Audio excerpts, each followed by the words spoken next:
হ্যাঁ, শোনা যাচ্ছে আমাকে?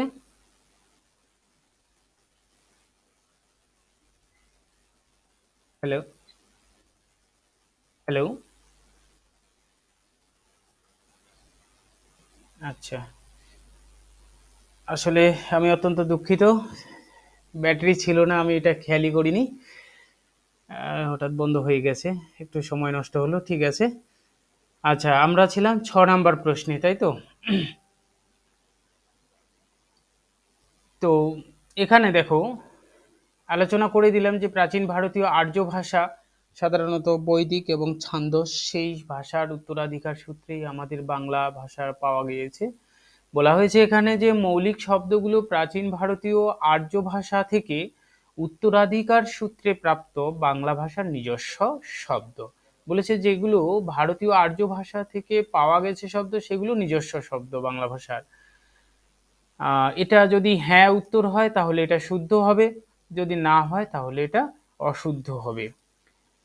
তো এদিক থেকে আমরা দেখছি যে মৌলিক শব্দগুলো সত্যিই প্রাচীন ভারতীয় আর্য ভাষা থেকেই আসা, অর্থাৎ বৈদিক হয়ে প্রাচীন মধ্য ভারতীয় আর্য ভাষার বিবর্তিত রূপ হয়ে আমাদের বাংলা ভাষায় স্থান করে নিয়েছে। অতএব এটা হলো শুদ্ধ। মৌলিক শব্দ ছাড়াও অন্য ভাষা থেকে অনেক শব্দ এসেছে, তাকে আগন্তুক শব্দ বলে। দেখো, মৌলিক শব্দ আমি একটু আগে বললাম, এই শব্দগুলো বেশিরভাগ শব্দই সাধারণত তৎসম শব্দ হয়ে থাকে, এছাড়াও তদ্ভব শব্দ রয়েছে। এই শব্দগুলো ছাড়াও অন্য ভাষা থেকে, অন্য ভাষা বলতে এখানে বিদেশি, দেশি এই দুইটা শব্দকে একসঙ্গে বলা হয়েছে। তো বিদেশি এবং দেশি শব্দ থেকে যেহেতু বাংলা ভাষায় এসেছে, এই আশা কাজটা করেছে বলেই এটাকে আগন্তুক বলা হচ্ছে। আগন্তুক শব্দটির অর্থই হলো তোমার যিনি আসেন। তাহলে বিদেশি এবং বিদেশি শব্দগুলো আমরা পেয়েছি অন্য কোনো ভাষা থেকে, সেই ভাষাগুলো এসে বাংলা ভাষায় স্থান করেছে, অতএব সেই শব্দগুলোকে আমরা আগন্তুক শব্দ অবশ্যই বলতে পারি। অনেকে এই দেশি এবং বিদেশি শব্দকে আগন্তুক শব্দ হিসেবেও শ্রেণী বিভাজন করেছে। অতএব এই লাইনটাও একটি শুদ্ধ।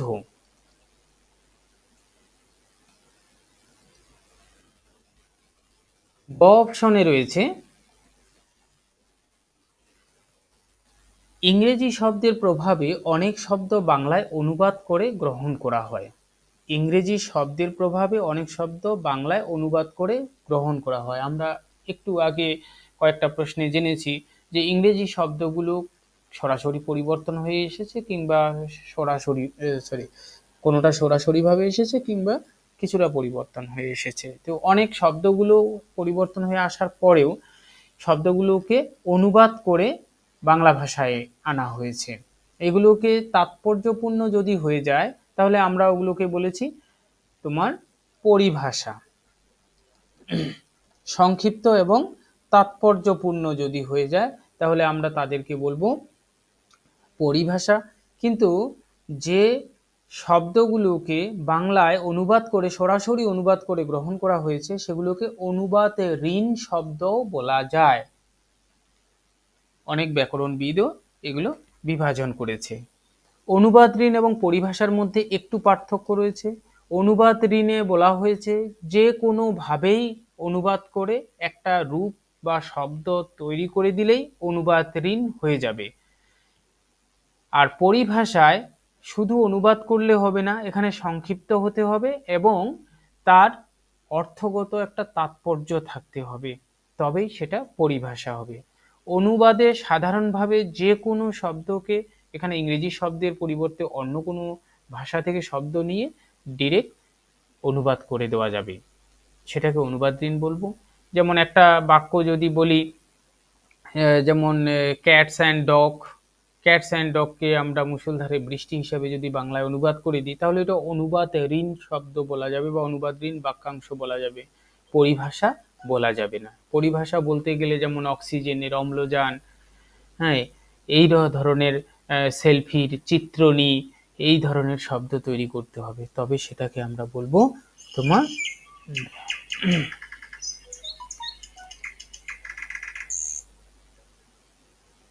হ্যালো।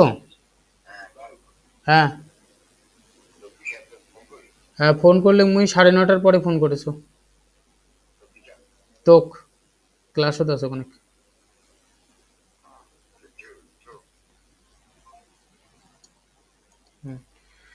তাহলে আমরা জানলাম এই শব্দটিও বাক্যটিও একটি শুদ্ধ।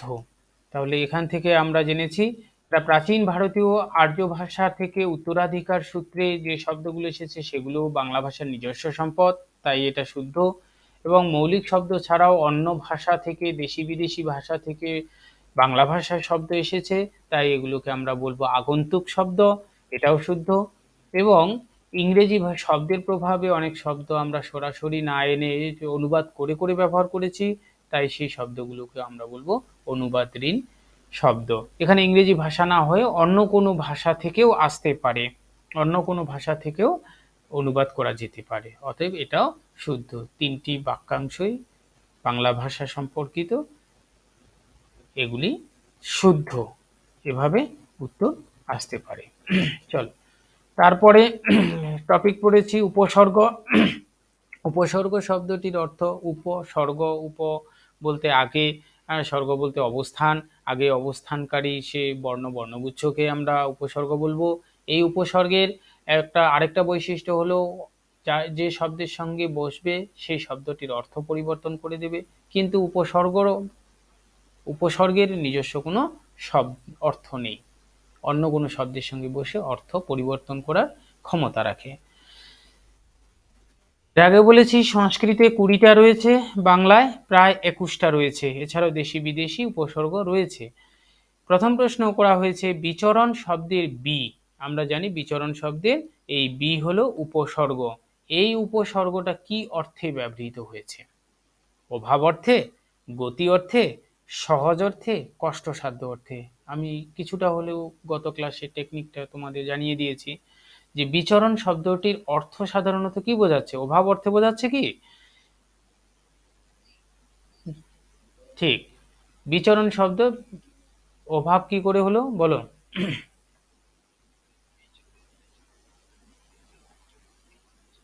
বিটা অভাব হয়ে যাচ্ছে। বিচরণ, আচ্ছা, চরণ শব্দ যদি আমি মূল ধরি আর বি দিয়ে যদি অভাব দিই তাহলে চরণের অভাব। চরণের অভাব হলে বিচরণ শব্দের অর্থ আসলে চলাচল করা। চলাচল করা। তো বিচরণের বি যদি অভাব অর্থে দিয়ে দিই, চরণ, পার অভাব হয়ে গেল। পার অভাব হলে চলাচল করতে পারবে মানুষ? পায়ের যদি অভাব হয়ে যায় তাহলে চলাচল করতে পারবে কি? নিশ্চয়ই না। তাহলে এখানে চলাচল শব্দটার অর্থ চলাচল যেহেতু হচ্ছে, মানে এখানে আমরা নড়াচড়ার কথা বলছি, একখান থেকে আরেকখানের কথা বলছি, তাহলে এখানে অভাব অর্থে হচ্ছে না, এখানে গতিশীলতা অর্থে হবে। সহজ অর্থেও হচ্ছে না, কষ্টসাধ্য অর্থেও হচ্ছে না তেমন। ওকে, এভাবে শব্দটাকে ভেঙে তার অর্থগত দিকটা দেখে তারপরে এই উপসর্গের অর্থ কোন অর্থে ব্যবহার হয়েছে সেটা চিহ্নিত করার চেষ্টা করবে। তাহলে আমরা বিচরণ শব্দের বি উপসর্গের অর্থ বুঝলাম গতিশীলতা, গতি অর্থে ব্যবহার হয়েছে। এখানে কোন খাঁটি বাংলা উপসর্গ? কোনটি, সরি এটা টিটা এখানে রয়েছে, কোনটি খাঁটি বাংলা উপসর্গ? অতি, প্রতি, উপ, ইতি। অতি দিয়ে যেমন অতিরিক্ত, প্রতি দিয়ে প্রতিদিন, উপ দিয়ে উপকূল, ইতি দিয়ে ইতি কোথা। বেশ, আমরা দেখেছি অতি, অপি, প্রতি, উপ এই তিনটে 20টা সংস্কৃত উপসর্গের মধ্যে রয়েছে, কিন্তু ইতি, ইতি কোথা, ইতিহাস শব্দ তৈরি হয়, এটা বাংলাতে রয়েছে যে 21টা উপভাষা বলা হয়েছে, অতএব উত্তর হলো ইতি। গুড। পরের প্রশ্ন চলো, সঠিক নির্বাচন করো। সঠিক বাক্যাংশটি নির্বাচন করতে হবে এই তিনটির মধ্যে, অর্থাৎ শুদ্ধ অশুদ্ধের মধ্যে, বা ঠিক ভুল এভাবে অপশনে উত্তরের অপশনগুলোতে থাকতে পারে। পুরোটা এসেছে উপসর্গ থেকে, যে উপসর্গ শব্দ নয়, শব্দাংশ। বলেছে শব্দ নয়, শব্দাংশ। অতি যেমন লিখি আমরা, কিংবা বি লিখি, কিংবা আ লিখি, এগুলো তো এক একটা উপসর্গ। এই উপসর্গগুলোকে আমরা কি পাচ্ছি? শব্দ নয়, এগুলো এক একটা তাহলে শব্দ নয়, কি? শব্দাংশ, শব্দের অংশ। তাহলে বুঝতে পারছি অতিও একটা, গুড, তাহলে এটা একটি শুদ্ধ বাক্যাংশ। উপসর্গযুক্ত শব্দটির অর্থের সঙ্গে মূল শব্দের অর্থগত সম্পর্ক নাও থাকতে পারে। দেখো লাইনটা বলেছে উপসর্গযুক্ত শব্দটির অর্থের সঙ্গে, তাহলে আমি যদি একটি জানা শব্দ দিই, এই জানা শব্দটা হলো মূল শব্দ, এই মূল শব্দের সঙ্গে আমরা যুক্ত করে দিলাম একটি প্রত্যয়, তারপরে লাগিয়ে দিলাম জানা, তাহলে দেখা গেল উপসর্গযুক্ত শব্দটির অর্থের সঙ্গে, এই উপসর্গযুক্ত শব্দটির অর্থের সঙ্গে মূল শব্দের অর্থগত সম্পর্ক নাও থাকতে পারে। দেখো তো আছে কিনা এখানে অজানা শব্দের অর্থ আর জানা শব্দের অর্থের সঙ্গে কোনো সম্পর্ক থাকে কি? আছে কি?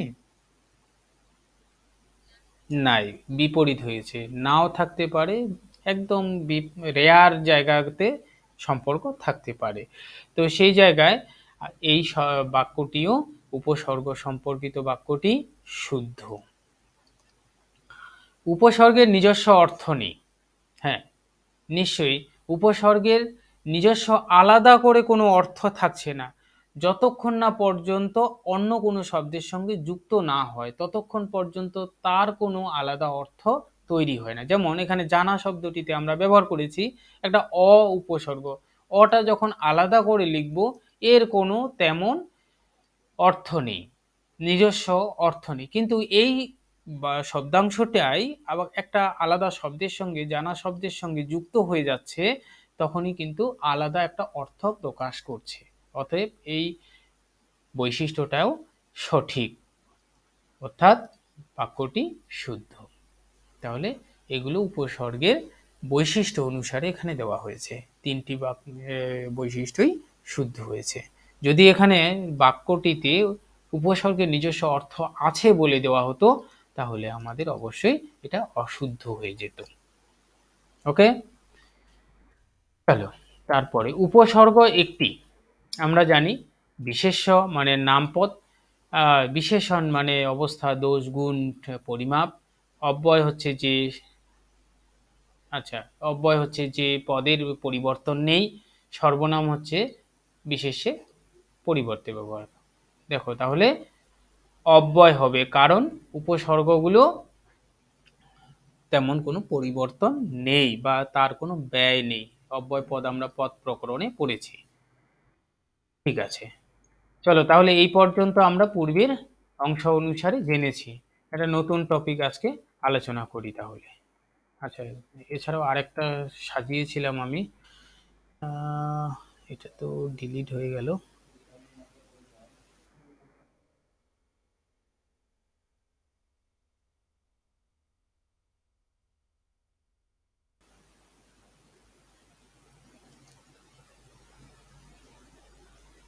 আচ্ছা থাকুক, চলো তাহলে আমরা আজকে নতুন টপিক হিসেবে শুরু করি অনুসর্গ।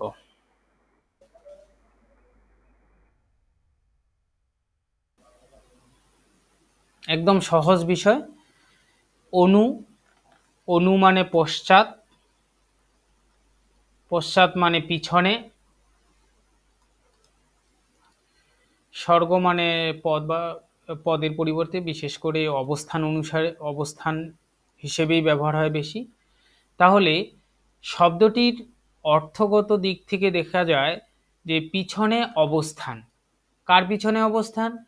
কোনো একটা পদের পিছনে অবস্থান করে। পিছনে বলতে এখানে পদের পরের কথা বলা হচ্ছে। পদের পরে বসে শব্দটার অর্থ পরিবর্তন করে না, উপসর্গের মতো শব্দের অর্থের পরিবর্তন করে না, বাক্যের অর্থ প্রকাশে সাহায্য করে। এটা মনে রাখলেই হয়ে যাবে, বাক্যের অর্থ প্রকাশে বা ভাব প্রকাশে সাহায্য করে। আচ্ছা, তাহলে আমরা দেখলাম অনুসর্গ কি করে, পদের পরে বসে, বিশেষ করে বিশেষ্য পদের পরে বসে, বিশেষ্য বা সর্বনাম পদের পরে বসে বাক্যের অর্থ বা ভাব প্রকাশে সাহায্য করে। এই ধরনের শব্দগুলোকে আমরা বলবো অনুসর্গ। তাহলে অনুসর্গ এবং উপসর্গের মধ্যে এখানে পার্থক্য তোমরা বুঝতে পারলে। উপসর্গ পদের আগে যুক্ত হয়ে ব্যবহার হয়, আর অনুসর্গ পদের পরে আলাদাভাবে ব্যবহার হয়। উপসর্গ পদের সঙ্গে যুক্ত হয়ে বসে শব্দটির অর্থ পরিবর্তন করে, আর অনুসর্গ পদের পরে আলাদাভাবে যুক্ত হয়ে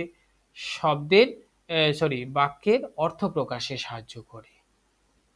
এই হলো উপসর্গ এবং অনুসর্গের মধ্যে পার্থক্য। অনুসর্গ বেশিরভাগ ক্ষেত্রেই পদের পরেই বসে, কখনো কখনো কবিতায় ছন্দ মিলাতে গিয়ে কবিরা বা সাহিত্যিকেরা বাক্যের আগেও পদের আগেও ব্যবহার করে থাকে, তবে ওটা একেবারে সাহিত্যিক দিক থেকে, সাধারণত ভাষাগত ব্যবহারের দিক থেকে সেভাবে ব্যবহার হয় না। তাহলে আমরা অনুসর্গ হিসাবে জানলাম যে শব্দের অন্য কোনো শব্দের পরে আলাদাভাবে বসে বাক্যের অর্থ প্রকাশ করে, সেগুলোকেই আমরা বলবো অনুসর্গ।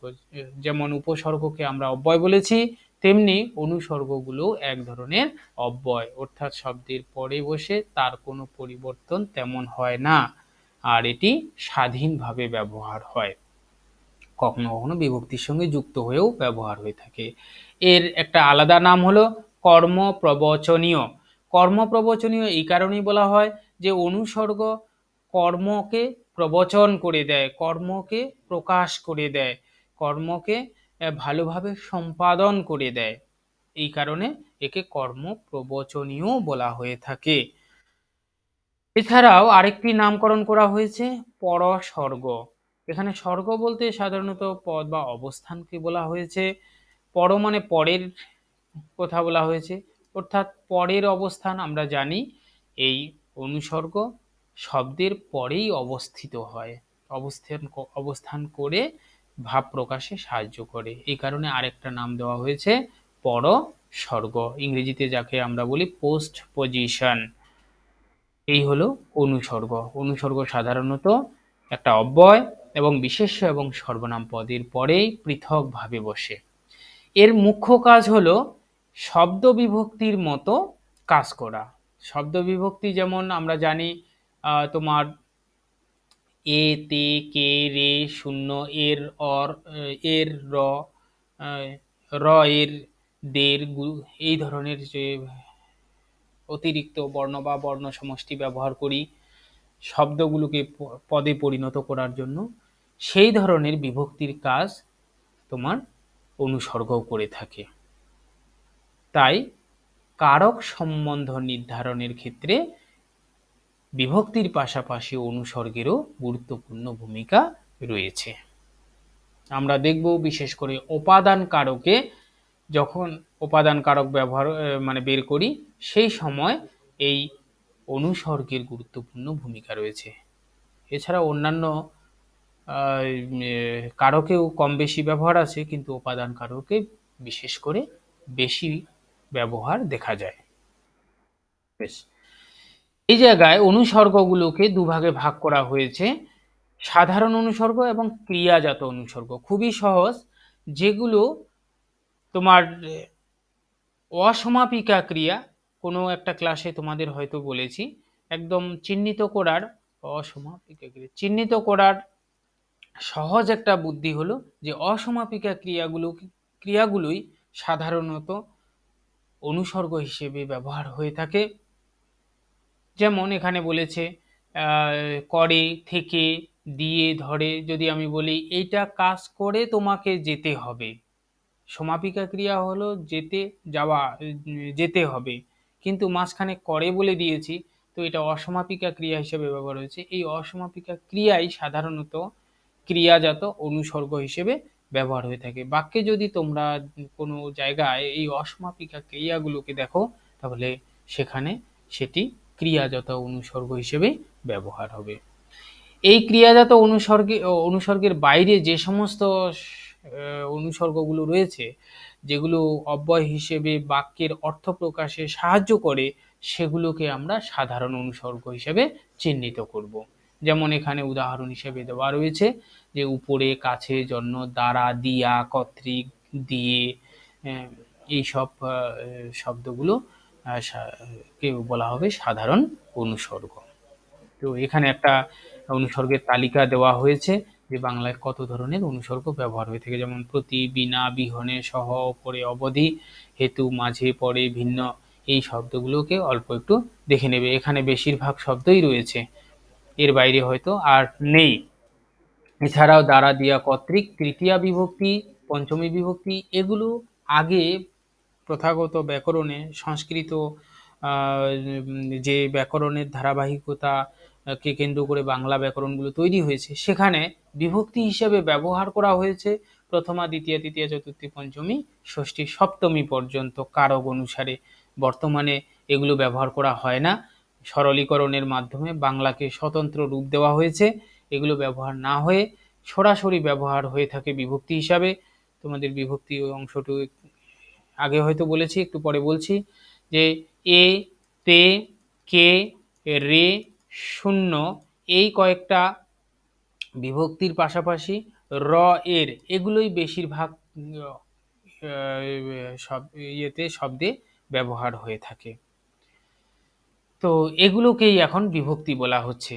বিভক্তি বলতে পদ পড়ার সময় আমি বলেছি, আবারও একটু বলছি, যেমন আমি যদি লিখি বাড়ি, এই বাড়ি একটা শব্দ, এই শব্দটা যতক্ষণ পর্যন্ত আলাদাভাবে ব্যবহার করছি তখন এটা শব্দ হিসেবে থাকবে, কিন্তু যখন বাক্যে ব্যবহার করব যে বাড়ি যাচ্ছি, তখন বাক্যে ব্যবহার হয়ে গেছে। বাক্যে ব্যবহার হয়েছে বলে এই শব্দের সঙ্গে বাড়তি অন্য কোনো শব্দ নেই, অন্য কোনো শব্দাংশ যুক্ত নেই। নেই মানে এখানে শূন্য বিভক্তি হয়ে যুক্ত হয়ে আছে, অর্থাৎ শূন্য যুক্ত হয়ে এই শব্দটি পদে পরিণত হয়েছে এবং বাক্যে ব্যবহার হয়েছে। অর্থাৎ বিভক্তির কাজ হলো তাহলে শব্দটিকে পদে পরিণত করে দেওয়া এবং বাক্যে ব্যবহারে উপযুক্ত করে তোলা। কিংবা আরেকটা লাইন যদি লিখে দিই, বাড়িতে যাচ্ছি, বাড়িতে যাচ্ছি যখন লিখেছি, তখন কিন্তু এই বাড়ি মূল শব্দের সঙ্গে একটা তে যুক্ত হয়ে আছে, শব্দাংশ বা বর্ণগুচ্ছ বা বর্ণ অংশ সমষ্টি। এই যে শব্দাংশটা আলাদাভাবে যুক্ত হলো এবং মূল শব্দকে পদে পরিণত করে দিয়ে বাক্যে ব্যবহার করে দিল, এটাকেই আমরা বলছি বিভক্তি।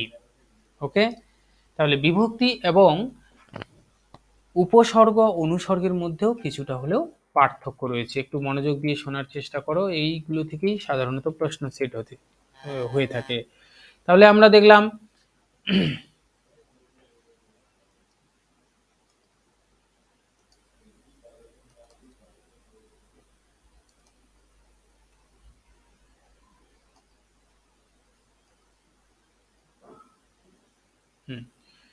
আমরা তাহলে তিনটা বিষয় এখানে জানলাম, একটা বিভক্তি, উপসর্গ, একটা হচ্ছে অনুসর্গ।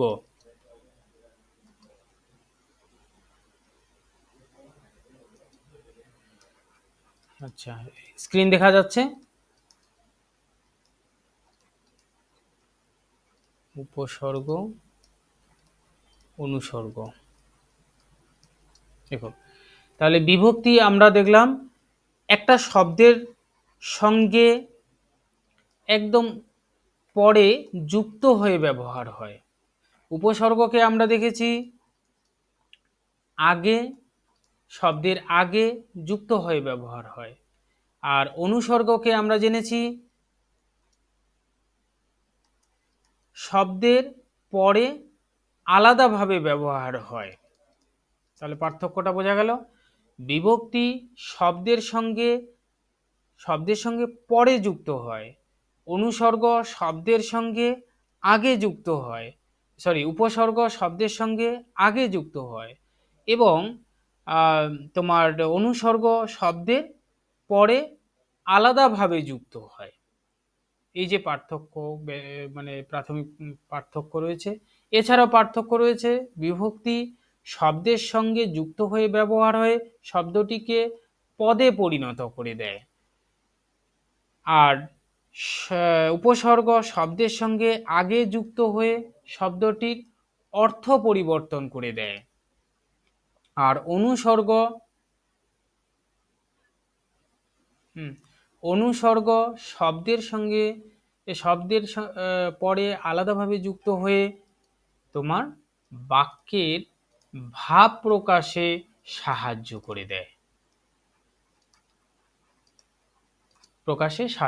দেয়, ক্লিয়ার হয়েছে? চলো তাহলে আমরা নেক্সট চলে যাই।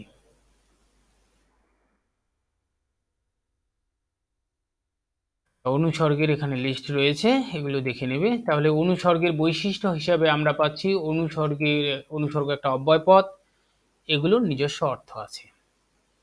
আমরা উপসর্গতে দেখেছি সেগুলোও একটা উপসর্গ একটা অব্যয় পদ, কিন্তু তার কোনো অর্থ নেই, আর অনুসর্গের নিজস্ব অর্থ আছে। অনুসর্গ শব্দের পরে বসে অর্থ পরিবর্তন করে, আর বিভক্তি দিয়ে যেমন কারক চেনা যায় তেমনি অনুসর্গ দিয়েও কারক চেনা যায়। যেমন বিশেষ করে একটু আগে বলেছি উপাদান কারক বা করণ কারককে জানার জন্য আমরা সাধারণত অনুসর্গ দিয়েই চিনে থাকি। যেমন হাত দিয়ে লিখি, কি দিয়ে লিখি? হাত দিয়ে লিখি, তখন এটা আমরা করণ কারক বলে ফেলি। তাহলে আমরা দিয়ে অনুসর্গের মধ্যে দিয়ে আমরা কারককেও নির্ধারণ করতে পারি বা চিনতে পারি। আচ্ছা, এই অব্যয়গুলোর নিজস্ব অর্থ থাকায় পৃথকভাবে ব্যবহৃত হলে অনুসর্গ হয় না। যদি আমি বলি শব্দের পরে হাত দিয়ে কাজ করি, এইভাবে যখন বাক্যে ব্যবহার করব তখন তাকে আমরা কিন্তু অনুসর্গ বলবো। অবশ্যই এটা বাক্যে অনুসর্গ হবে।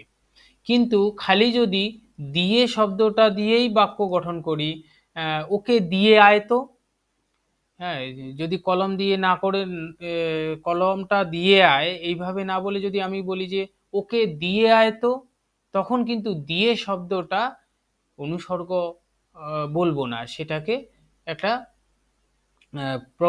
সেখানে আলাদাভাবে পদ বলবো।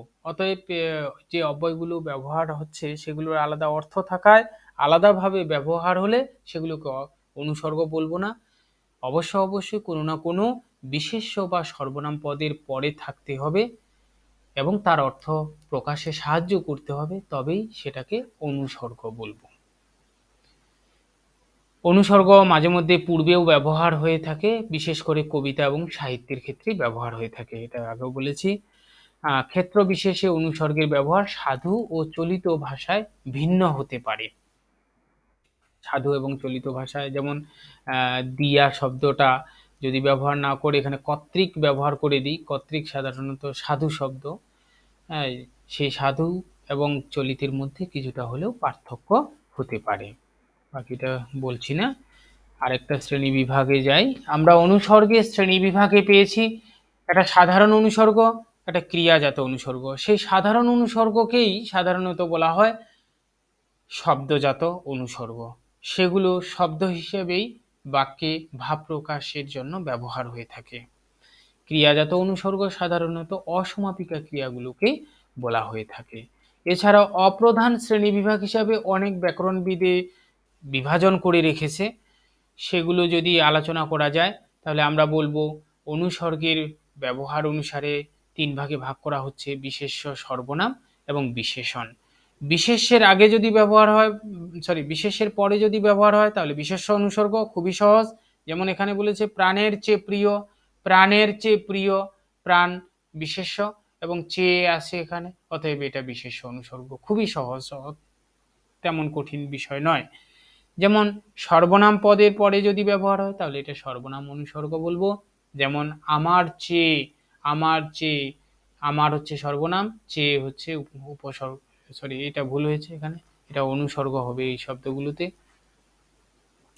ওর কাছে, কাছে ওর হচ্ছে সর্বনাম, তারপরে কাছে শব্দটি ব্যবহার হয়েছে, অতএব কাছে হলো সর্বনাম উপসর্গ।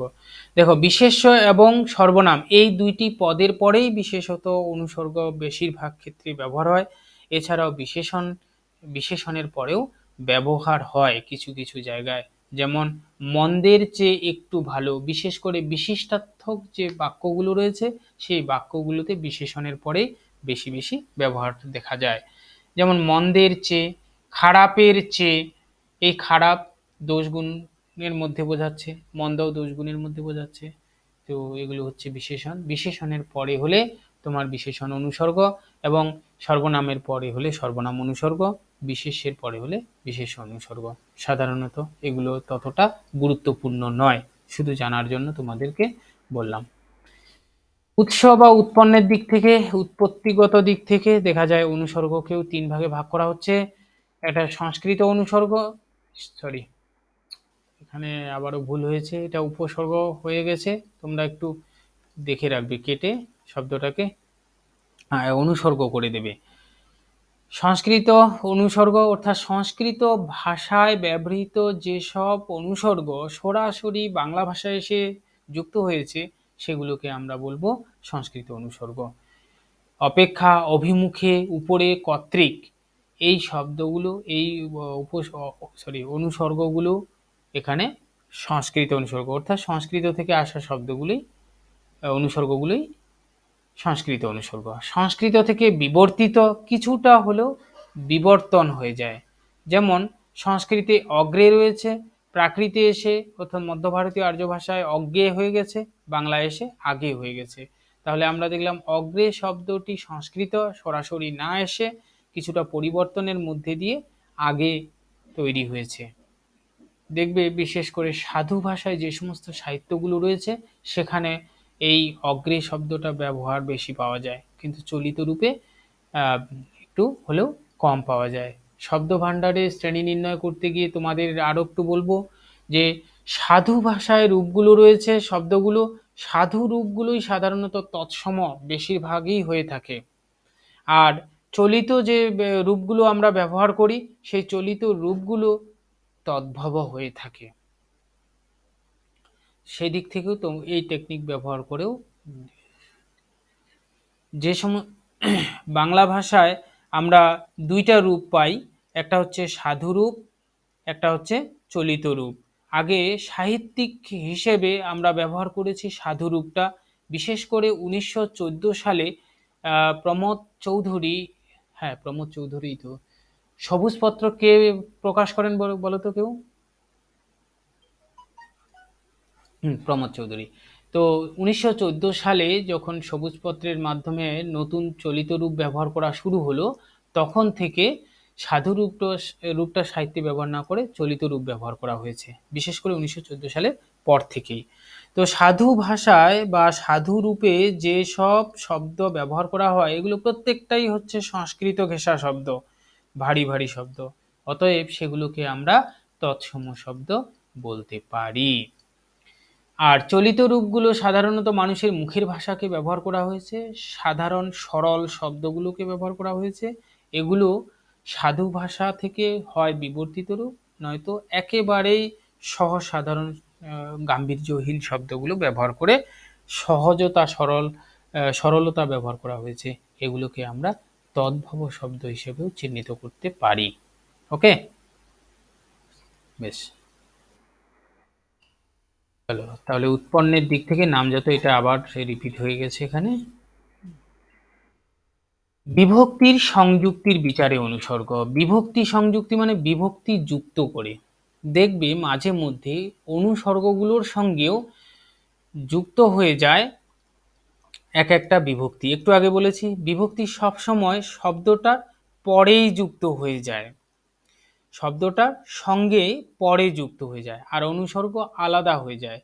যেহেতু অনুসর্গের সঙ্গে বিভক্তি যুক্ত হয়ে যায়, সেই দিক থেকেও বিভাজন করা হয়েছে একটা বিভক্তিহীন আর একটা বিভক্তিযুক্ত।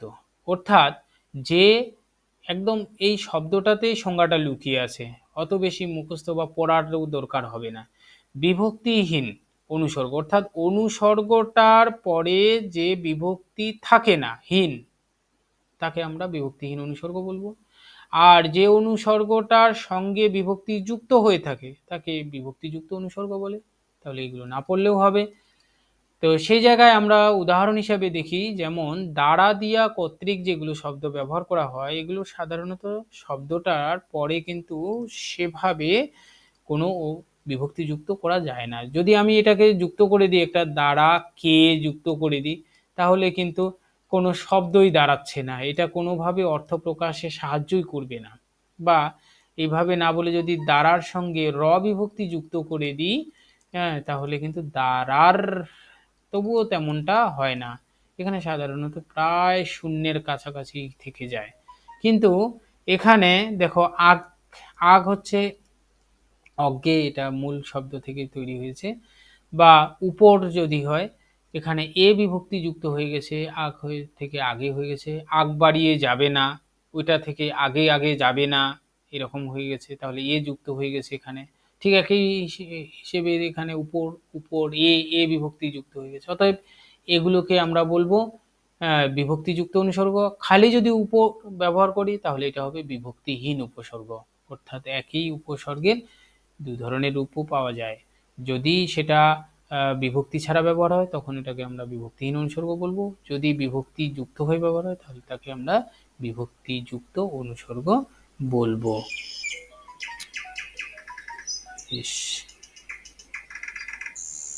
হ্যাঁ বলো, হ্যাঁ বলো, শুনছি, দাঁড়াও। হ্যাঁ হ্যাঁ, পরে আলাদাভাবে বসে।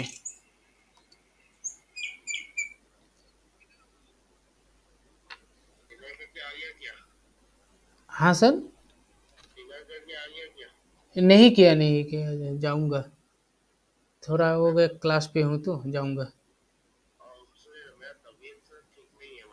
हाँ हाँ,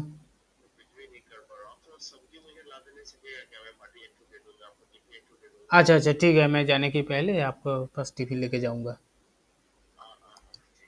अच्छा ठीक है। হুম, আরেকবার বলো তো কি বলেছিলে?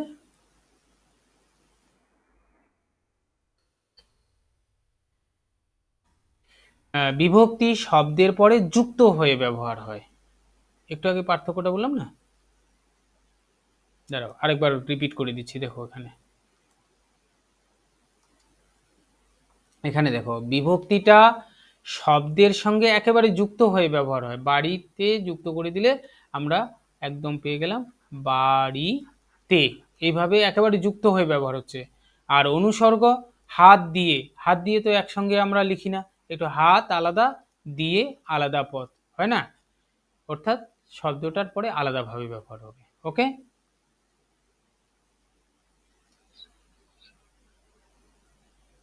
আচ্ছা।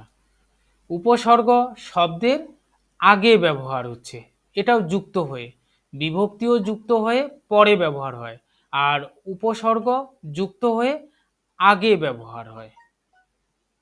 ওকে,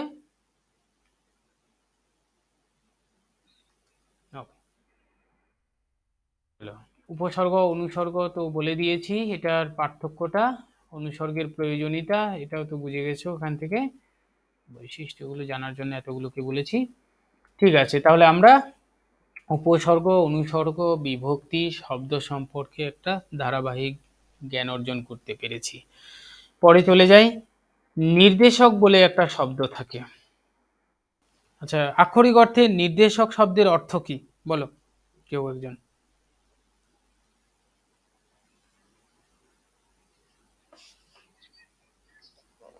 বেশ, কোনো কিছুকে নির্দেশ করা, ইংরেজিতে যাকে বলা হচ্ছে একেবারে আইডেন্টিফাই করে দেওয়া, নির্দিষ্ট করে বলে দেওয়া। ঠিক, তাহলে বাংলাতেও ঠিক একইভাবে ব্যবহার হচ্ছে। নির্দেশক বলতে কোনো কিছুকে নির্দিষ্ট করে দেওয়া বলা হচ্ছে। অর্থাৎ যখন বাক্যে ব্যবহার করছি কোনো কিছু, বাক্যে ব্যবহৃত পদে তাকে নির্দিষ্ট করে নির্দেশ করছে, নির্দিষ্ট করে দিয়ে ভাব প্রকাশ করে দিচ্ছে, তখন সেই শব্দ বা শব্দাংশটুকে আমরা নির্দেশক বলবো। যেমন আমি যদি বলি, সরি, কলমটি খারাপ। কলমটি খারাপ যখন বলছি, বা কলম খারাপ, দেখো এখানে কলম খারাপ যখন বলছি, এখানে কিন্তু তেমন নির্দিষ্টতা বোঝা যাচ্ছে না, এখানে অনির্দিষ্ট হয়ে গেছে, যে কোন জিনিস, কোন কলমটা খারাপ সেটা সঠিকভাবে নির্ধারণ করা খুবই দুষ্কর হয়ে যাবে, কঠিন হয়ে যাবে। কিন্তু এখানে যখন কলমটি খারাপ বলবো, কলমটি খারাপ, তখন বোঝা যাচ্ছে যে হয়তো ওইখানে থাকা ওই জায়গাটা, যেটাকে নির্দেশ করে আঙুল দিয়ে দেখিয়ে দিয়েছে বা যে কোনোভাবে নির্দেশ করেছে, সেটাই খারাপ।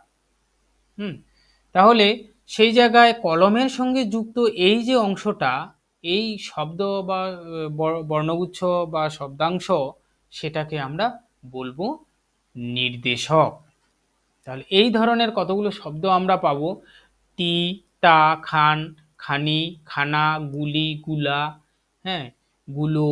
এই শব্দগুলো আসলে কোনো না কোনো শব্দকে নির্দেশ করে এবং নির্দিষ্ট করে ভাব প্রকাশে সাহায্য করে।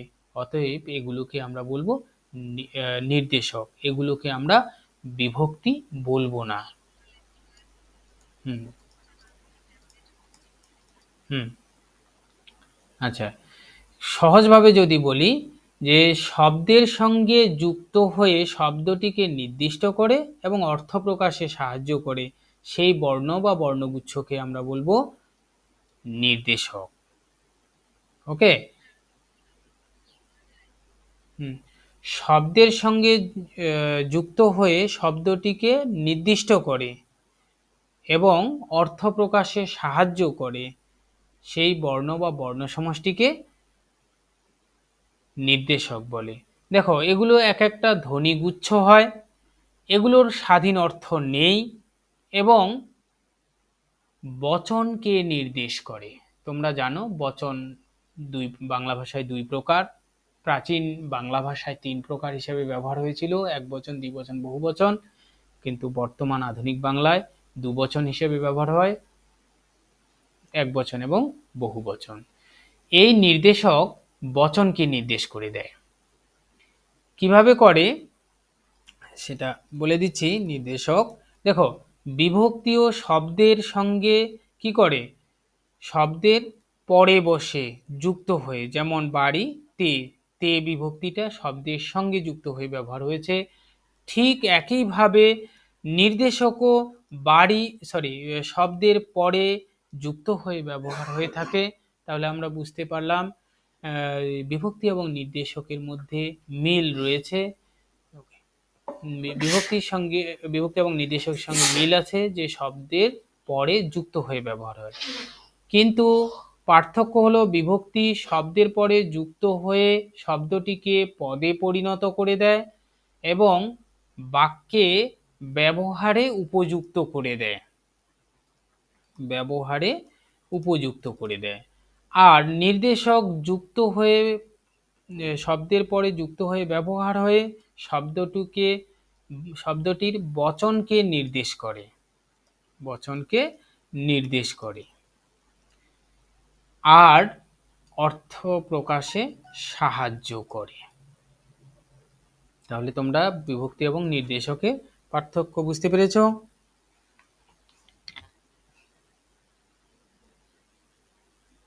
শুনতে পাচ্ছ আমার আওয়াজ? বেশ। এই নির্দেশককে অনেকে পদাশ্রয়ী নির্দেশক বলেছে। বাংলা ব্যাকরণ যখন সংস্কৃত ঘেঁষা ছিল, তখন এই নির্দেশককে প্রত্যয় হিসেবেই চিহ্নিত করা হয়েছে। প্রত্যয়ের চ্যাপ্টারে প্রত্যয় সম্পর্কে আলোচনা করব, এটা একটু বড় বিষয়, এটা এই সম্পর্কে আলোচনা করছি না এই মুহূর্তে। তাহলে নির্দেশককে প্রথমের দিকে বাংলায় প্রত্যয় হিসেবে চিহ্নিত করা হয়েছে। নব্য ভারতীয় আর্য ভাষায় বা আধুনিক বাংলা ভাষায় তোমার নির্দেশক হিসেবে একে চিহ্নিত করা হয়েছে এবং একে পদাশ্রয়ী নির্দেশক হিসেবেও কেউ কেউ নামকরণ করেছে। পদাশ্রয়ী বলা হচ্ছে এই কারণে পদের শেষে যুক্ত হয়ে ব্যবহার হয়। অনেকে ওকে পদাশ্রয়ী না বলে শব্দাশ্রীও বলে থাকে। কিন্তু রবীন্দ্রনাথ ঠাকুর, সুনীতি কুমার চট্টোপাধ্যায়, মনীন্দ্র কুমার ঘোষ এইসব বিখ্যাত ভাষাবিদেরা প্রত্যয় হিসাবে তাকে স্বীকার না করে পরবর্তীকালে নির্দেশক হিসাবেই স্বীকার করেছে, এমনকি পদাশ্রয়ী বা শব্দাশ্রয়ী হিসাবেও স্বীকার করেননি, না করে নির্দেশক হিসাবেই তারা স্বীকার করেছে। অতএব আমরা একে নির্দেশক হিসেবেই জানব। বেশ, তাহলে আমরা চলে যাই নির্দেশকের উদাহরণে। নির্দেশকের উদাহরণে আমরা দেখেছি টিটা, এই শব্দগুলো দিয়েই বিভাজন করা হয়েছে, যে বাংলা বাক্যে প্রয়োগ অনুসারে টি টা দিয়ে সাধারণত অর্থ প্রকাশ করা হয়ে থাকে, বচন প্রকাশ করা হয়ে থাকে। তুচ্ছ অর্থে, সম্মান অর্থে, আদর স্নেহ অর্থে এগুলো ব্যবহার করা হয়ে থাকে। যেমন যদি ব্যবহার করি ক্লাসের নতুন ছেলেটি খুব মেধাবী, ছেলেটি যখন ব্যবহার করছি তখন সম্মান স্নেহ দিয়ে বলছি, কিন্তু ওইটাই তুচ্ছ অর্থে যখন বলবো, দূর ছেলেটা ভালো নয়, বা দূর আমটা খেয়ে ফেল, তো টা সব নির্দেশকটি বিশেষ করে তুচ্ছ অর্থে বেশি ব্যবহার হয়ে থাকে, অর্থাৎ অবজ্ঞা তাচ্ছিল্যের দিক থেকে। অন্যদিকে এগুলো ছাড়াও টি টা গুলোই টুকু, টুকুন এরকম কতগুলো ব্যবহার হয়ে থাকে, কিংবা টু হিসাবেও দেওয়া থেকে পারে। যে উদাহরণ হিসাবে যদি আমি ধরি,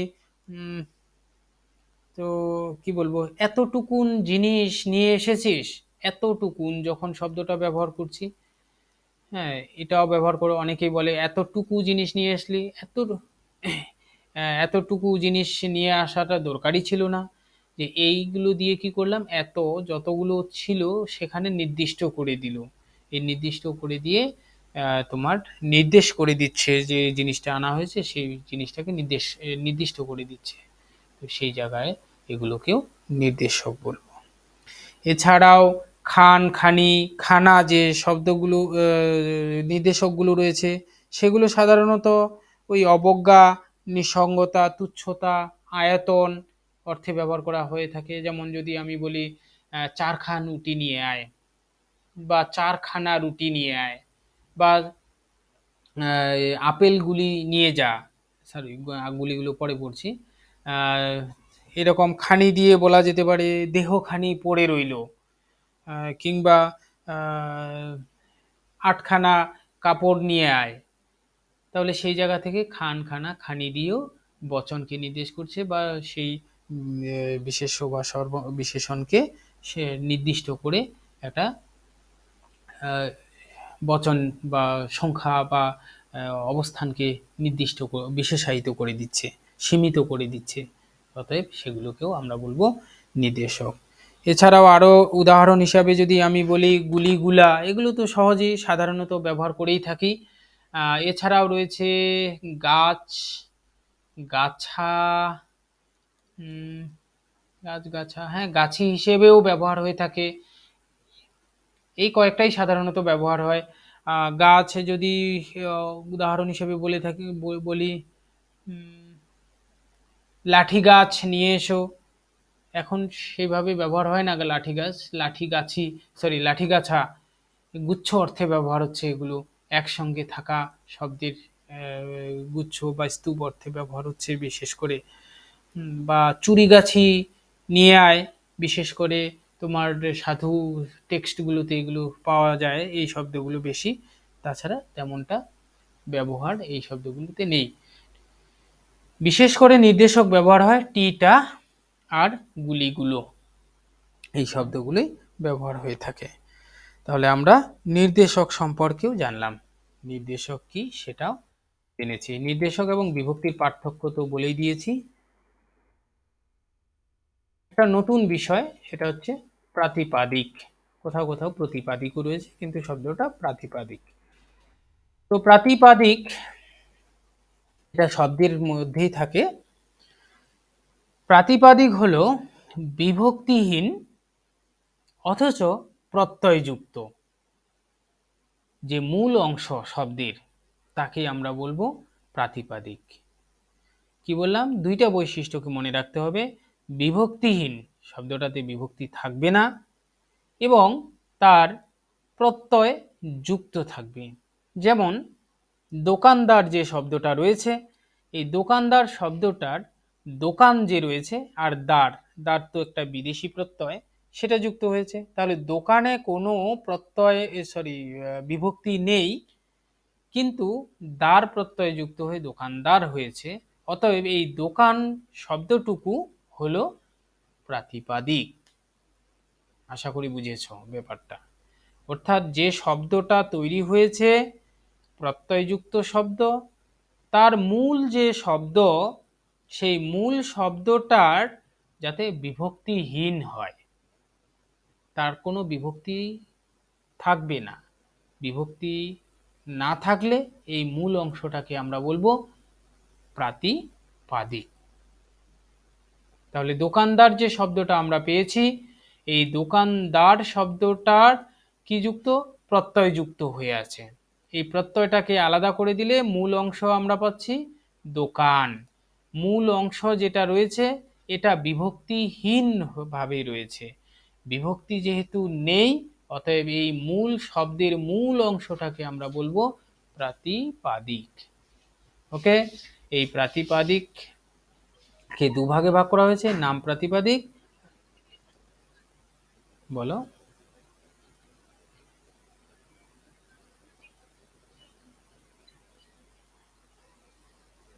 তোমার আওয়াজটা সঠিক বুঝতে পারলাম না।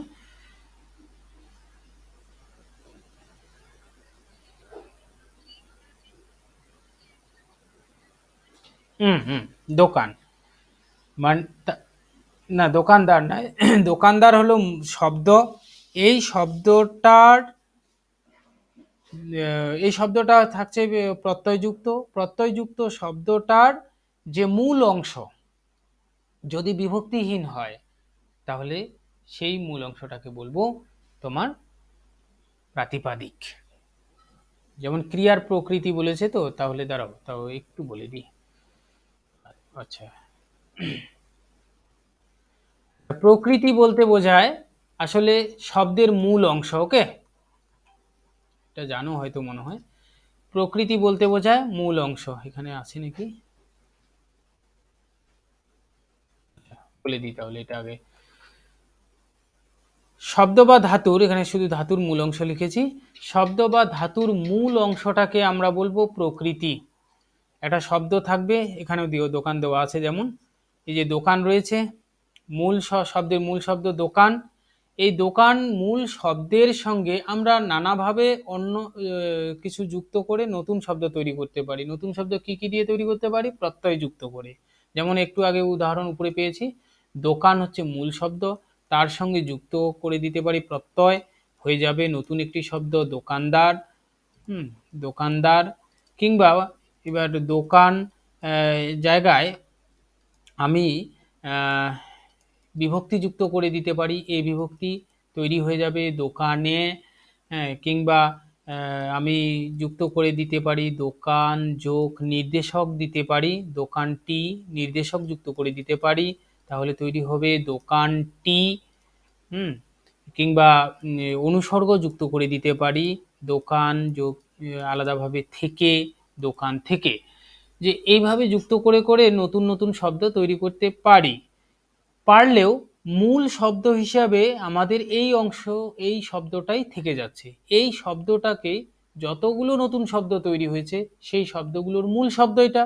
এই মূল শব্দগুলোকে আমরা বলবো ব্যাকরণের ভাষায় প্রকৃতি। ওকে,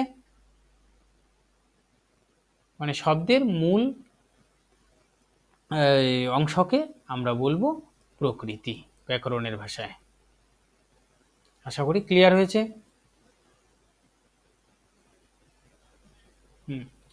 এটা নাম শব্দের বলতে পারি, বা তোমার ক্রিয়ারও বলতে পারি। ক্রিয়ার মূল শব্দকে ক্রিয়ারও মূল শব্দ আছে, নামপদ বা শব্দেরও মূল শব্দ আছে দুজনেরই। নাম প্রকৃতি, এই কারণে দুভাগে ভাগ করা হয়েছে প্রকৃতিকে, একটা নাম প্রকৃতি অর্থাৎ শব্দগুলো যেগুলো রয়েছে, নাম পদগুলো রয়েছে, সেগুলোর মূল অংশকে আমরা নাম প্রকৃতি বলবো। যেমন এখানে দোকানদার, এটা একটা নাম শব্দ বা নামপদ, তো এটার মূল অংশকে আমরা নাম প্রকৃতি বলবো। আর যেমন এখানে কর ধাতু, কর শব্দের ক মূল শব্দ, সরি, কোরা শব্দগুলোর মূল শব্দ কর বা ক্রি, এই ধাতুগুলোকে আমরা ধাতু প্রকৃতি বলবো, অর্থাৎ ক্রিয়ার মূল অংশকে ধাতু প্রকৃতি বলবো, আর শব্দের বা নামপদের মূল অংশকে আমরা নাম প্রকৃতি বলবো। ওকে, ক্লিয়ার হয়েছে?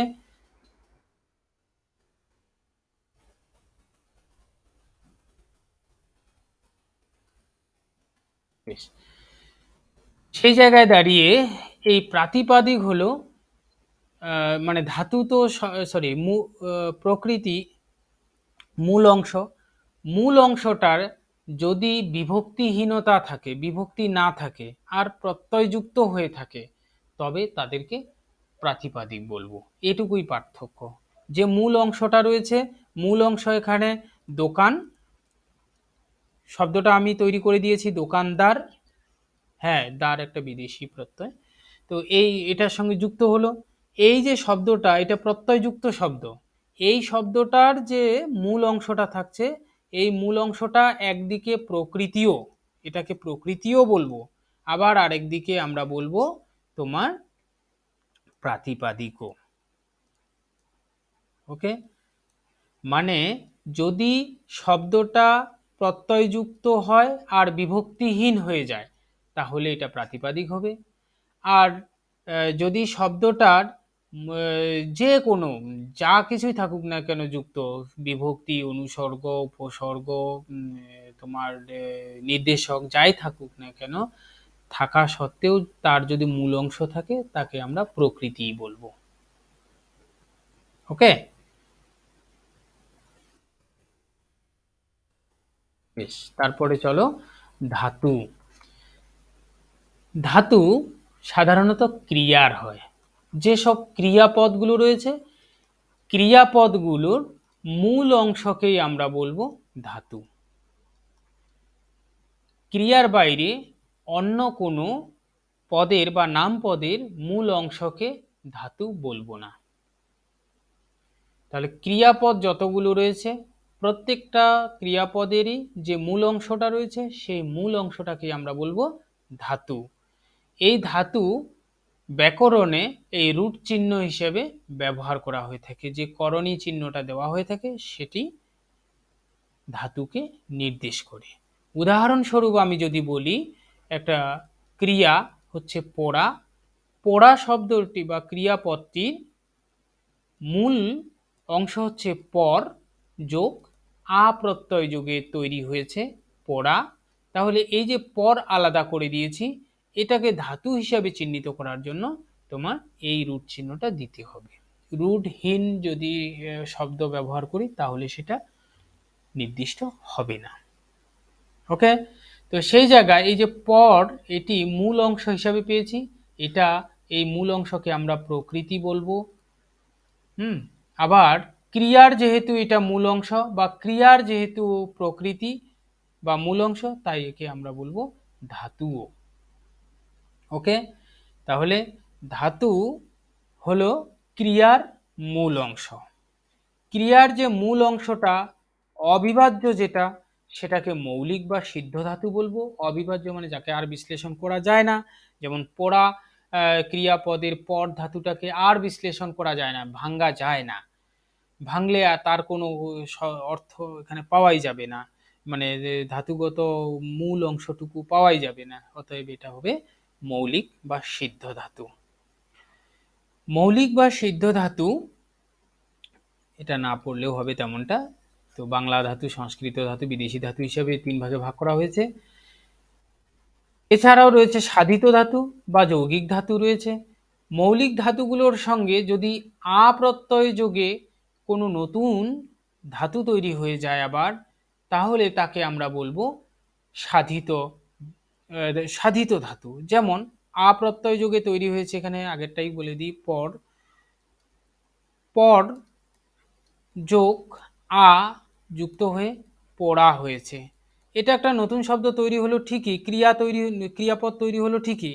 এই ক্রিয়াপদটা দিয়েও আমরা আবার যদি একটা ক্রিয়া বিভক্তি যুক্ত করে দিই, তাহলে কিন্তু নতুন আর একটা ক্রিয়াপদ তৈরি হয়ে যাবে। যেমন পড়াই যোগ ইতেছে, তাহলে আমরা সাধু হিসাবে একটা শব্দ তৈরি করে দিতে পারি, পড়াইতেছে। এগুলো ক্রিয়া বিভক্তি আসলে তো পর একটা এমনিতেই মূল বা প্রকৃতি, মূল ধাতু, মূল অংশ, এটার সঙ্গে আ যুক্ত হয়ে আরো একটা ধাতু তৈরি হলো। এটা দিয়ে আরো একটা নতুন শব্দ তৈরি করা যায় বা ক্রিয়াপদ তৈরি করা যায়। তাহলে সেই যে মূল অংশটা আমরা পেয়েছি, এই মূল অংশটা পর অংশটা হচ্ছে মৌলিক ধাতু, আর এটাকে দিয়ে আ প্রত্যয় যোগে যে নতুন আরেকটা ধাতু পেলাম, মূল অংশ পেলাম, এটাকে আমরা বলবো সাধিত ধাতু। ওকে, অর্থাৎ সাধিত ধাতুতে বিশ্লেষণ করা যায়, মৌলিক ধাতুতে বিশ্লেষণ বা বিভাজ্য করা যায় না। এখানে বিভাজন করা যাবে একমাত্র আ প্রত্যয় যোগে, এইটা মনে রাখতে হবে। আ প্রত্যয় যোগে যুক্ত হওয়া মৌলিক ধাতুর রূপটিকে বলা হবে সাধিত ধাতু। যেমন করের সঙ্গে আ যুক্ত হয়ে করা হয়েছে, করাইতেছে, করিতেছে, করবে,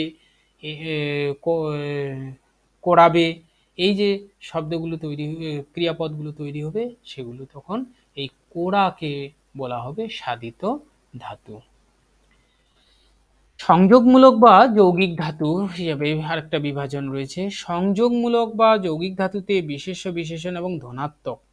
ধনাত্মক বলে দিই, কোনো ধ্বনির অনুকরণে তৈরি শব্দগুলোকে আমরা বলবো ধনাত্মক। যেমন আগুনের যে তাপের, যে উত্তাপের যে পরিবেশ, উত্তাপের যে ধ্বনি, তার উপর নির্ভর করে আমরা বলি যে তকতকে আগুন, বা শো শো করে বায়ু বইছে, বায়ুর যে আওয়াজ অনুসারে তৈরি করি এই ধরনের ধ্বনিগত, ধ্বনির অনুকরণে শব্দ, সেগুলোকে আমরা বলবো ধনাত্মক অব্যয় বা ধনাত্মক শব্দ। তো বিশেষ্য, বিশেষণ এবং ধনাত্মক অব্যয়ের সাথে কর, দে, হ, পা ইত্যাদি মৌলিক ধাতু, অর্থাৎ এক কথায় মৌলিক ধাতু, মৌলিক ধাতু যুক্ত হয়ে আরেকটা নতুন ধাতু যদি গঠন করে, তাহলে আমরা তাদেরকে বলবো সংযোগ বা যৌগিক ধাতু। যেমন পূজা কর বলেছে, পূজাও আসলে পুষ ধাতু থেকে তৈরি হওয়া একটি ক্রিয়াপদ, ঠিক তেমনি আরেকটা কর ধাতুর সঙ্গে ক্রিয়াপদ তৈরি হয়েছে। তো এখানে দেখা যাচ্ছে পূজা কর, এক কথায় আমরা এটাকে নির্দিষ্ট করব, একসঙ্গে দুইটা ক্রিয়া যদি যুক্ত হয়ে তৈরি হয়, তাহলে সেগুলোকে আমরা বলবো সংযোগমূলক বা যৌগিক ধাতু। অর্থাৎ একটা মৌলিক ধাতু থাকবে, তার সঙ্গে আবার আরেকটা ধাতু বা ক্রিয়াপদ থাকবে, সেগুলোকে আমরা একসঙ্গে সংযোগ বা যৌগিক ধাতু বলবো। যেমন আমরা যদি বলি মানে কষ্ট করে খা, কষ্ট করে খা, দেখো কোড়াটাও একটা ক্রিয়াপদ, খাটাও একটা ক্রিয়াপদ, দুইটা ক্রিয়াপদ একসঙ্গে মিলিত হয়েছে, তো অতএব এটা সংযোগমূলক বা যৌগিক ধাতু হিসেবে চিহ্নিত হবে। ওকে,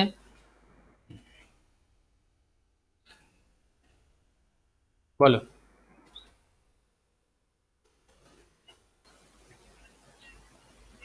হ্যাঁ, হ্যাঁ, হ্যাঁ, ধনাত্মক বা যে কোনো ধ্বনির অনুকরণে তৈরি শব্দগুলোকে বলা হচ্ছে। যেমন বললাম একটু আগে, বাতাস বইছে সনসন, এই যে বাতাস বওয়ার, বয়ে যাওয়ার যে শব্দ, সেই বয়ে যাওয়ার শব্দ থেকেই তো সনসন শব্দটা তৈরি করেছি, অতএব সনসন হলো ধনাত্মক শব্দ। কিংবা গনগনে আগুন, তাহলে আগুনটা যেরকম করে গনগন করছে, হ্যাঁ, টন টন, এগুলোকে সাধারণত ধনাত্মক শব্দ হিসেবে ব্যবহার করা হয়ে থাকে।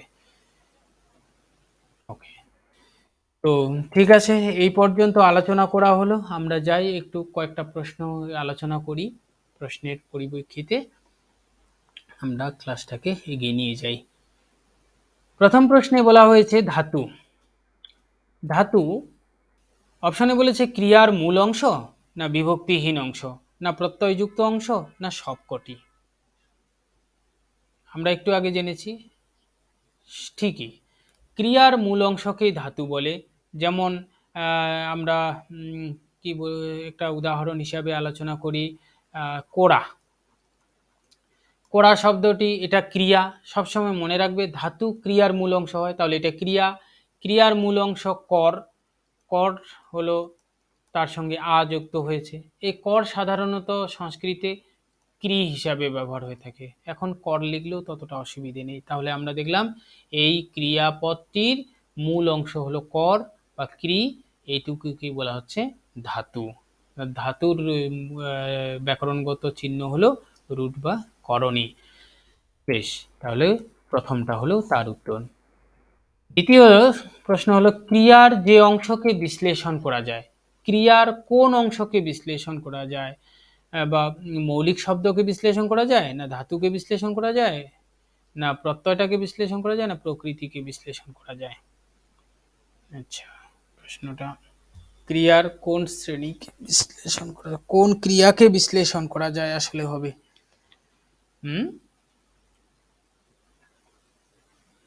ওহো, যায় যায় না, এটা যায় না, ঠিক।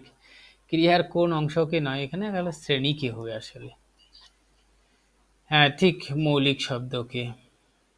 আসলে শ্রেণীকে হবে এখানে, অংশকে নয়, কারণ ধাতুকেও বিশ্লেষণ করা যায় না, প্রত্যয়কে যায়, প্রকৃতিকেও বিশ্লেষণ করা যায় না। এগুলো মূল এখানে। গুড, ধাতু হবে, ধাতু হবে, ধাতু, যেহেতু ক্রিয়া আলোচনা করছি। ক্রিয়ার যে শ্রেণীকে বিশ্লেষণ করা যায় না, এটা তোমার মৌলিক ধাতুকে। মৌলিক ধাতুকে একেবারেই বিশ্লেষণ করা যায় না, এটা অবিভাজ্য হিসাবে ব্যবহার হয়। যেমন একটু আগে ক্রিকে বলেছি, ক্রিকে আর বিশ্লেষণ করা যায় না। আর একটা রয়েছে অবিশ্লেষিত ধাতু, কোনটা হবে? অবিশ্লেষিত ধাতু যৌগিক ধাতু হবে, সাধিত ধাতু, মূল। যৌগিক ধাতুকে তো বিশ্লেষণ করা যায়, একটু আগে আমরা পেয়েছি দুইটা। ঠিক, মৌলিক ধাতু। আসলে আগের প্রশ্নটাকে একটু ঘুরিয়ে শব্দটাকে আলাদা করে দেওয়া হয়েছে।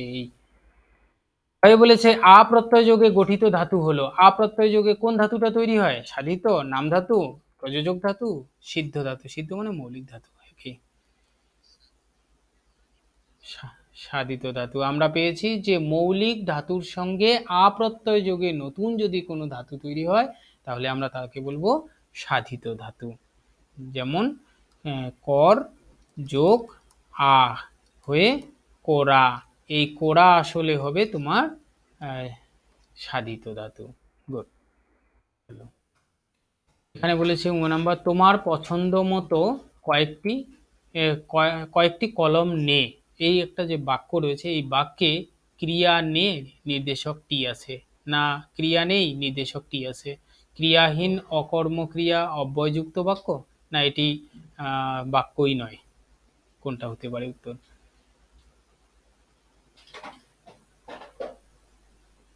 তোমার পছন্দ মতো কয়েকটি কলম নে, এটা একটা বাক্য। এই বাক্যে আমরা দেখেছি, দেখো ক্রিয়া নে, সত্যি ক্রিয়া নে রয়েছে, নেওয়া, আসলে নেওয়ার সংক্ষিপ্ত রূপ হিসেবে ব্যবহার করেছে। আর নির্দেশক হিসাবে এখানে ব্যবহার হচ্ছে কয়েকটি, এই যে টি। ঠিক, আর তো সেভাবে কিছু নেই এখানে, একটা মতো খালি অনুসর্গ রয়েছে, কিন্তু অনুসর্গের এখানে উল্লেখ নেই। তো অতএব 1 নাম্বারটা উত্তর হবে, ক্রিয়া নে নির্দেশক টি আছে এই বাক্যে। বেশ, ধাতুর চিহ্ন হলো, ধাতুর চিহ্ন 4টা। বেশ বেশ। বিভক্তিহীন প্রত্যয়যুক্ত নাম শব্দ বা ক্রিয়ার মূল অংশ কোনটা? বিভক্তিহীন বলেছে, প্রত্যয়যুক্ত, বিভক্তিহীন প্রত্যয়যুক্ত বলেছে, ধাতু না প্রাতিপাদিক? গুড, প্রতিপাদিক। এটা সাধারণত অনেক জায়গায় প্রাতিপাদিকেই দেখবে। হ্যাঁ ঠিক আছে, তারপরে জয়ে অশুদ্ধ শুদ্ধ বিচার করো। অশুদ্ধ শুদ্ধতে বলেছে যে শব্দের যে অংশকে ভাঙা যায় না তাকে প্রকৃতি বলে। প্রত্যয়যুক্ত প্রতিটি প্রাতিপাদিক প্রকৃতি। হ্যাঁ, তারপরে বলেছে মৌলিক শব্দকে প্রকৃতি বলা যায় না। হ্যাঁ, নাচুনে শব্দের নাচ প্রকৃতি। কি বলবে, প্রথমটা শুদ্ধ না অশুদ্ধ? শব্দের যে অংশকে ভাঙা যায় না প্রকৃতি।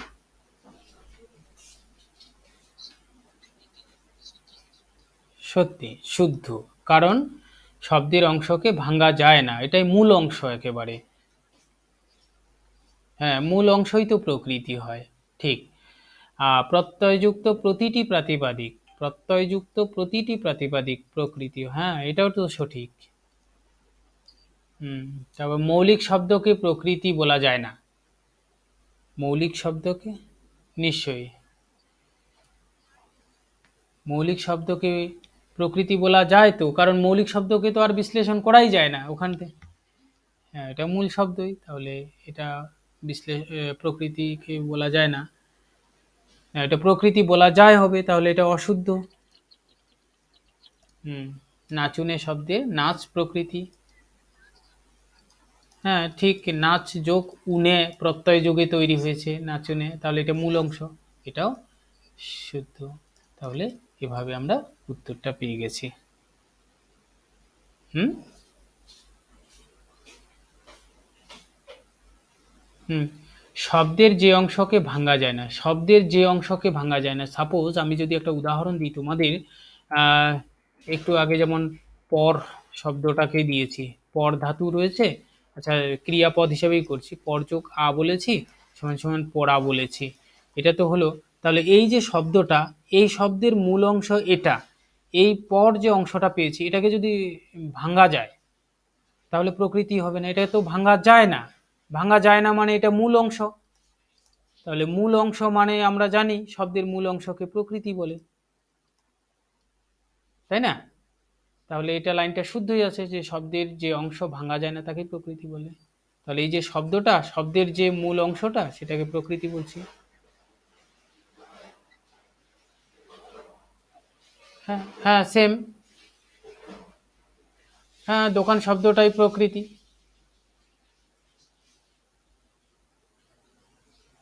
বলো কনফিউশন থাকবে। দোকান যোগ দার ছিল, মূল শব্দ হিসেবে বলেছি দোকানদার। হ্যাঁ, শব্দটাই ছিল দোকানদার। এই দোকানের মূল শব্দ ছিল দোকান, দোকানদারের মূল শব্দ হলো দোকান। এবার দোকানকে যদি আমি ভেঙে দিই দোকা, তো দোকাতে তুমি পাবে দোকানদার, কোনো অর্থ দাঁড়াবে পরে? বা দো দাঁড়াবে? তাহলে মূল অংশ এটাই, এই মূল অংশ যেটা সেটাকে আমরা প্রকৃতি বলি, ব্যাস। আচ্ছা। হুম। আর দুই একটা করি, করে ছেড়ে দিই। দেখো পরে বলেছে প্রাতিপাদিক মানে, এটা মানেটা করে দিয়েছি এখানে, আসলে প্রাতিপাদিক শব্দটির মানে তখন হয়তো বলিনি। প্রাতিপাদিক শব্দটির অর্থ হলো যা দিয়ে শুরু করা হয় বা একটু বলেছিলাম সম্পাদন করা, সম্পাদিত হওয়া। শব্দের মূল অংশকে কি বলে অনেকক্ষণ ধরে আলোচনা করছি, শব্দের মূল অংশকে কি বলে? শব্দের মূল অংশকে প্রকৃতিও বলে, প্রাতিপাদিকও বলে, ধাতুও তো বলে। হ্যাঁ, এটা সবকটি উত্তর হবে। আরেকটা প্রশ্ন, এটা এভাবেও প্রশ্ন আসতে পারে। মন্তব্য করা হয়েছে যে বিভক্তিহীন নামপদকে প্রাতিপাদিক বলে। যুক্তি দেওয়া হয়েছে যে প্রত্যয়যুক্ত প্রতিটি প্রাতিপাদিক ও ধাতুই এক একটি প্রকৃতি। দুইটাই কি সঠিক, না দুটাই ভুল, না কোনটা ভুল কোনটা ঠিক?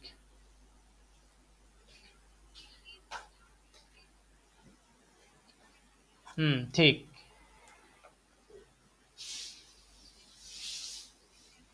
হুম, ঠিক। অর্থাৎ উভয়ই শুদ্ধ বা উভয়ই সঠিক। ঠিক আছে, মন্তব্য এবং যুক্তি নির্ভুল, এভাবেও অপশন থাকতে পারে। ঠিক আছে, তাহলে এই পর্যন্তই আজকে আলোচনা হলো, যদি কিছু জানার থেকে বলো। আর আমি একটা পিডিএফ বইয়ের, কোনো একটা বইয়ের দিয়েছি তোমাদের, প্রায় 5-6টা পেজ, এমনকি শেষে উত্তরও দেওয়া আছে, তোমরা প্রথমের দিকে ওইটা নিজে করার চেষ্টা করবে, করার পরে শেষে উত্তরগুলো দেখে দেখে মেলাবে। মেলানোর পরেও যদি কোনো প্রশ্ন থেকে কনফিউশন থাকে, কোথাও সংশয় মনে হয় যদি তোমাদের, তাহলে নেক্সট ক্লাসে বলতে পারো। ওকে, তোমাদের শেয়ার করেছে হয়তো গ্রুপে যতদূর সম্ভব। ঠিক আছে, তাহলে আজকে এই পর্যন্তই থাকুক। আচ্ছা।